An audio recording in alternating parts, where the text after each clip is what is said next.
Mesdames et messieurs, bonsoir. Merci d'avoir répondu à ce rendez-vous d'information. Bienvenue dans ce flash. Examen de fin d'année. Le Premier ministre lance les épreuves du DEF session 2023. Le Premier ministre, chef du gouvernement, Dr Choguel Kokala Maïga, a procédé ce lundi 22 mai 2023 au lancement des épreuves de la session 2023 du diplôme d'études fondamentales DEF à l'école de la cathédrale de Bamako.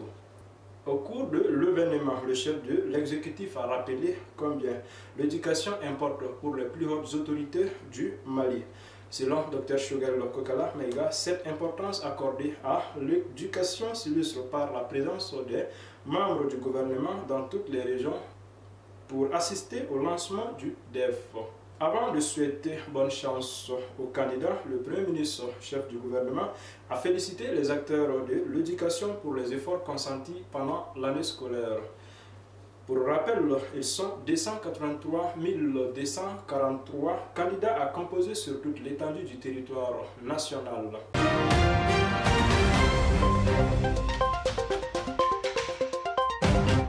Vulgarisation du projet de constitution. Le RIFIMA et le RIFEL sont au cœur des actions. Dans le cadre de la vulgarisation du projet de constitution de la République du Mali, le réseau des femmes universitaires enseignantes du Mali a co-organisé avec le réseau international des femmes leaders RIFEL une table ronde. C'était ce mercredi 17 mai 2023 sur la colline de Badalabougou à l'Institut universitaire de gestion UG. Compte rendu Paul-Marie Koulibaly. Destiné aux acteurs de l'espace universitaire, dont les étudiants et les enseignants-chercheurs, cette activité visait à vulgariser le contenu du projet de constitution. Pour les organisatrices, il s'agissait d'expliquer le contenu et inciter les participants au vote lors du scrutin référendaire 18 juin prochain. Messieurs les doyens, vice-doyens et directeurs des facultés, grandes écoles et instituts universitaires du Mali, Mesdames et Messieurs les représentants des ONG, associations et institutions nationales, notamment le représentant de l'APDF et le représentant de WILDAF Mali, Messieurs les enseignants de l'enseignement supérieur du Mali, Mesdames les enseignantes de l'enseignement supérieur du Mali, Mesdames et Messieurs les étudiantes et étudiants de l'enseignement supérieur du Mali, c'est l'occasion de remercier toutes les personnalités présentes, en commençant par Monsieur le directeur de l'enseignement supérieur, professeur Camara, qui a bien voulu accepter de parrainer l'événement. Cette table ronde vise à faire en sorte que les jeunes de l'UIG s'approprient le projet de constitution en vue de sa vulgarisation auprès d'autres universitaires. Les assises nationales de la refondation, tenues du 27 au 30 décembre 2021, ont recommandé l'adoption d'une nouvelle constitution pour notre pays. C'est ainsi que le président de la transition, chef de l'État, le colonel Assimi Goïta, a créé le 10 juin 2022 une commission de rédaction de la nouvelle constitution dans laquelle toutes les composantes de notre société, dont les anciens chercheurs de nos universités, étaient représentées. Le pari n'est pas loin d'être gagné. Comme le 14 janvier, mobilisons-nous pour le 18 juin, date du référendum. Alors, jeunes universitaires, engagez-vous dans le débat pour l'avènement d'un Mali courage. En ma qualité de présidente du réseau international des femmes leaders, RIFELS, je peux vous dire que ce réseau est mondial et il est implanté un peu partout en Afrique, particulièrement en Afrique de l'Ouest. C'est un réseau qui est composé de femmes, on va dire, politiques, de femmes entrepreneurs et de femmes qui travaillent dans des domaines, on va dire, humanitaires d'un certain niveau pour booster en fait la participation des femmes à la vie publique, mais aussi d'assurer l'autonomisation économique des femmes.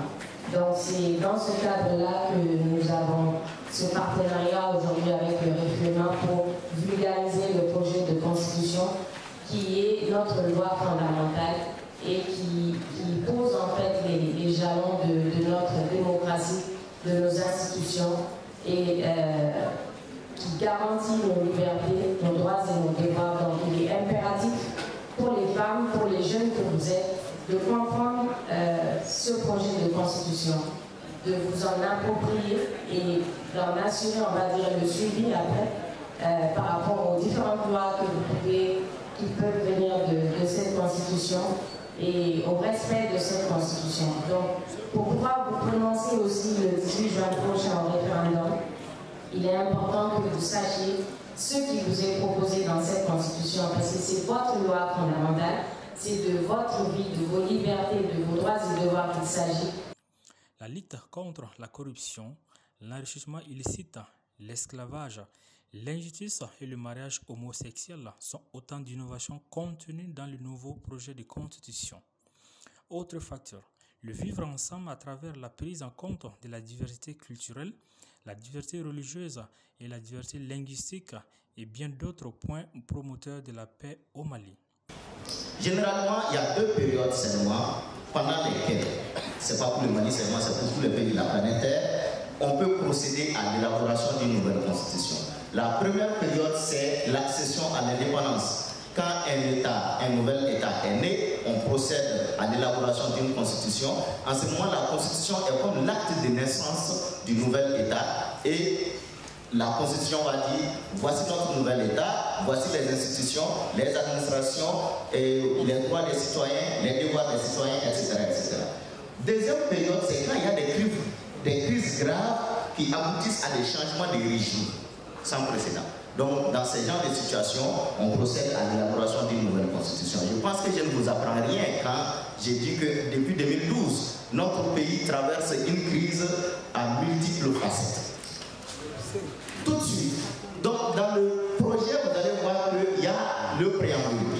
Quand vous commencez, vous allez voir que dans le préambule, contrairement à la constitution que nous avons aujourd'hui, ce que j'ai mis ici dans la présentation, ce que nous avons mis, ce sont des innovations par rapport à la constitution du 25 février 1992, la constitution actuellement en vigueur. Dans les préambules sont affirmées la nécessité de promouvoir le vivre ensemble, parce que le tissu du vivre ensemble au Mali a été déchiré depuis 2012.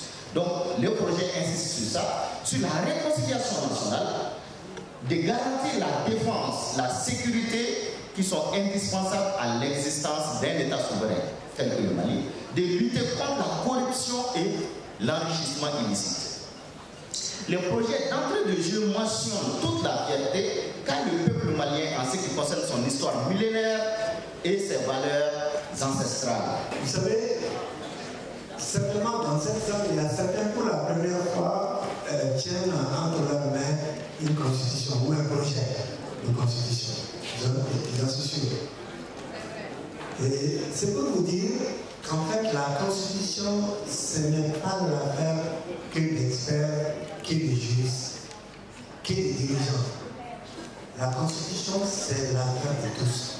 Parce que, comme le modérateur l'a dit, c'est la norme mère, c'est la norme mère qui régente la vie de tous les citoyens, tous les jeunes. C'est en cela qu'il devient important de s'en approprier et de l'expliquer. Parce que vous avez la chance de venir parmi des millions d'enfants maliens à l'université, de pouvoir lire et de comprendre. L'événement a initié la présence des étudiants et des enseignants-chercheurs. Ce serait bien qu'on continue à faire des tables rondes autour de ça et que les étudiants aussi sortent massivement pour aller voter et exprimer leur voix, s'ils sont pour ou s'ils sont contre. C'est très important que tout le monde donne son avis sur ce projet. On parle de ces projets dans toutes les langues et dans toutes les radios si possible et toutes les télévisions qui existent et surtout auprès des jeunes, parce que il faut que tout le monde comprenne c'est quoi ce projet-là. Est-ce que c'est pour nous, est-ce que c'est pas pour nous. Et que le gouvernement fasse beaucoup d'efforts pour faire la sensibilisation à tous les niveaux possibles. Placé sous le haut parrainage du directeur général de l'enseignement supérieur et de la recherche scientifique, le professeur Bakary Camara, L'événement a pris fin par les mots de remerciement du représentant de l'Institut universitaire de technologie, UG.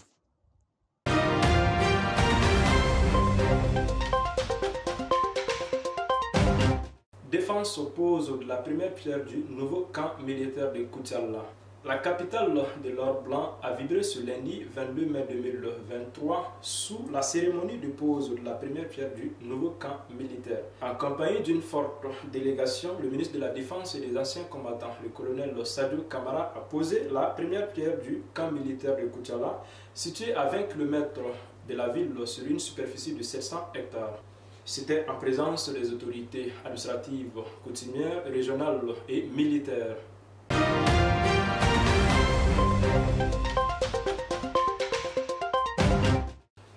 Mesdames et messieurs, c'est tout pour ces flashs. Merci de l'avoir suivi et très bonne suite de programme sur Dunia Kibarou TV.